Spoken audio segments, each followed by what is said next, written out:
Well, hey everybody, it's end of week 4. We are definitely a little slap happy over here. It's been a crazy week, a lot of late nights and early mornings. This week we had Elsa Bishop with us. It's been awesome to have her intern with us this week. She's been tagging along. So Elsa, tell us a little bit about yourself, how you got connected real quick. Yeah, I'm from the Sioux Falls area, and for the last 2 years I've been involved in Teen Pact. The state coordinator of that class is Anita Corrett, and so she texted me kind of out of the blue a week ago, and we quickly got the plan together. So Yeah, it's been great to have you up here. It's been a wild ride. So a couple bills we want to start with out of House Health, The first is a Do No Harm bill, protecting doctors' conscience rights and their ability to ensure that they can do what's helpful for the patient in front of them.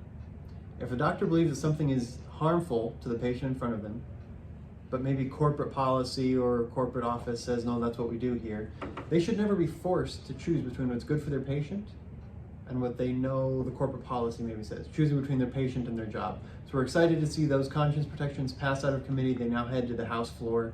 Another bill out of that same committee that was not passed is House Bill 1212, which would have added criminal penalties to a post-abortive mother. It's a big discussion right now among pro-life allies. We've posted our analysis on the website and social media as well, so you can go ahead and take a look at that as well, our analysis of why it would not save lives to add criminal penalties right now to post-abortive moms. But Don, let's move on to a couple other bills as well. Yeah, so 2 other bills that we addressed and had action on this week. One was the Debbie Peace bill, and what that would have done is expanded midwifery distances, if you will, for birth centers. This was especially geared towards resolving kind of our healthcare desert in the rural counties and the underserved areas. Currently, under law, a birth center has to be within 30 minutes of a hospital, and this would have extended, in fact, eliminated that so that those underserved areas could be addressed. Unfortunately, that failed in committee, and so we'll come back next year with some better language, and we're working hard to improve access to prenatal care and midwifery for mothers that want to use that in underserved areas. The other bill that came across a committee and passed is what's called an anti-SLAPP bill, and that's going to be actually on consent in the in the Senate this probably today actually, and what that does is that guards against frivolous lawsuits. If you how can I put this? If you express your personal opinion on an issue and maybe it's controversial or something like that, or you take some action because of that, this protects you from frivolous lawsuits. And so a number of states have already passed that, I think over 40, and so I'm glad that we're closing the loop on that. That's great. Another issue this morning was a sports betting resolution that would have gone to the ballot, Senate Resolution 504. This would add sports betting on mobile platforms on cell phones here in South Dakota.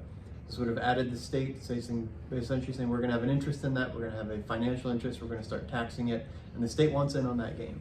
So that's one thing that we are always against expansions of gambling. We know the cost to society. There's always a cost to that profit, and it's just always too high. So you can reach out to your legislators there. Another bill was again this morning on privacy protection. So last year we passed protections for whether it's changing rooms, shower rooms, etc., for public schools, but also government buildings. So there was legislation brought to really carve out a bunch of different scenarios where those privacy protections don't apply. And actually one of them would have probably impacted your life, Elsa. So she was able to testify this morning. So why don't you tell us a little bit about how that went? yeah, I got the opportunity this morning to testify against that bill this morning, because as somebody who's really involved in musical theater, not even in the school setting, but with adults and everybody involved, it would have potentially impacted my privacy. And so Mr. Woods gave me the opportunity to get to testify, and it was a really neat experience.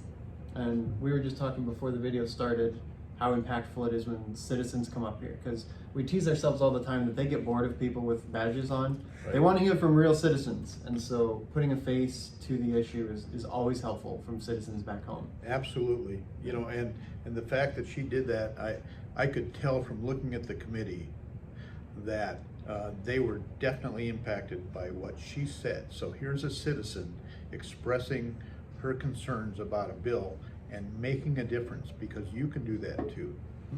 Let's talk about a couple other bills, union busters. And... Yeah,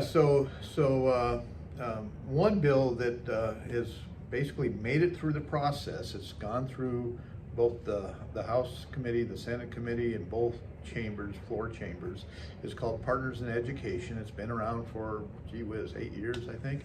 And what this bill did this year is it expanded eligibility of families to be able to get scholarships for their children to attend a private school.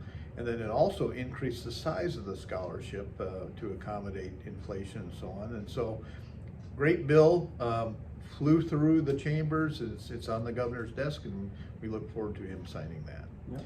The other one, and we'll see this coming week, it's another bill that we're going to see, and that's basically a bill that will prohibit taxpayer funding of union activity in schools.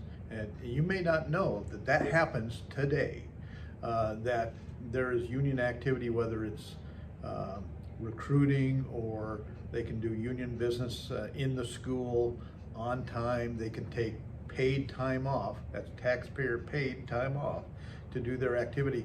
And so we're pretty confident that, that the legislature is going to act favorably on that to remove that taxpayer funding of that. Look, unions are fine to do their thing, but we shouldn't be subsidizing that, especially with high property taxes the way they are. So that's a quick recap on a few of the issues from this week. Looking forward, 3 things to reach out to your legislators on is, first of all, the sports betting expansion, asking them to vote no. Second is the do no harm conscience protections for doctors to continue to maintain that ability to treat patients and do no harm. And third is the App Store bill that we talked about in a previous video, age verification for app stores so that kids don't sign contracts with multi-million-dollar legal companies. But that's a quick recap from week 4, and we'll see you next time, guys.